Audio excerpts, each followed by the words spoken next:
Syria's military has rushed in reinforcements in an effort to push back rebel forces in one of the country's largest cities, Aleppo. Syrian fighter jets, with the help of Russian warplanes, striking targets in Aleppo.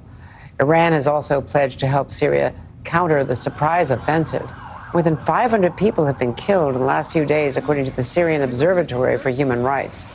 That's a UK-based monitoring group. Joining us now, Admiral James Stavridis, the former Supreme Allied Commander of NATO and also author of the new novel, The Restless Wave, and an upcoming book as well. You are so prolific, Admiral. We'll talk about that later. The 13-year-old Syrian civil war, though, roaring back into the news after the surprise rebel offensive, clearly sensing weakness by both Iran and Hezbollah after the Israeli attacks or counterattacks. Let's listen to what National Security Advisor Jake Sullivan told Kristen Welker on Meet the Press Sunday. Well, keep in mind that for many years, the Syrian government has been engaged in this civil war backed by three main players: Iran, Russia, and Hezbollah. All three of those players have been distracted and weakened by conflicts elsewhere.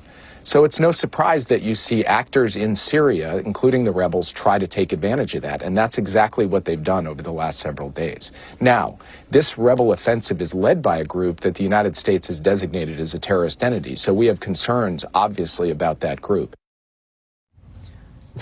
This is a case where the United States doesn't really have anyone they're supporting overtly, because there's al-Qaeda connections in the past, years past, with some of those rebel groups.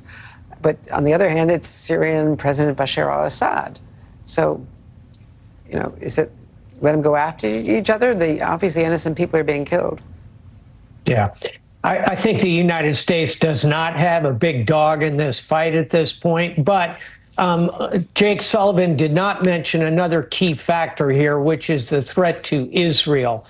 And I think that if Assad consolidates control of Syria, continues to get backing from Iran, from Hezbollah, from Russia, then the threat level to Israel, our principal partner, ally, and friend in the region, goes up. So on that basis alone, we ought to be rooting for anything that degrades the capability of Bashar al-Assad. And I think that what we're seeing is, in fact, the result of the weakening of the overall capability of Iran in the region. That's a good thing. And Russia, of course, has made it clear that it intends to keep supporting Assad as it has been, which was determinative, and they're putting down other rebels who were actually supported by the U.S. You know, some of the one other point to be made is that we have been in Syria. We have a limited number of troops in Syria. They're there principally, as you know, Andrea, to fight against the Islamic State. But again, the U.S. interest here is the weakening of Assad, which only weakens Iran. Now, with all your deep experience as a four-star admiral and having worked, I know, for Don Rumsfeld and for Bob Gates, two previous defense secretaries, let me ask you about the president-elect's choice of Defense Secretary Pete Hegseth. New disturbing allegations about intoxication and qualifications. I was very involved in covering the John Tower failed nomination by George Bush 41 because of Sam Nunn, the chairman of the Armed Services Committee, is concerned about his alleged alcoholism. Indeed. And, you know, famously, President Trump himself does not consume alcohol, and by all reports is not enamored of those who can't control themselves. I think this will be another drip in the faucet of concern about this nominee. Kind of began, as you'll recall, with allegations of sexual assault. Those were never fully put to rest. More recently, over the weekend, a release of an email from his mother to him about his character and abuse of women. These are a number of dripping concerns. And now add to it the most recent report that you're alluding to.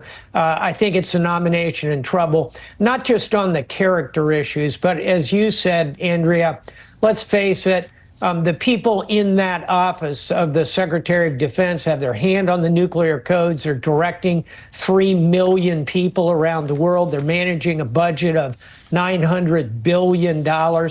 You need people of real stature and experience. Secretary Bob Gates, I would put in the mix a Democrat, Secretary Leon Panetta, former chief of staff to the president, former director of CIA, as was Secretary Gates. That's the kind of timber you want to cut from to create a Secretary of Defense.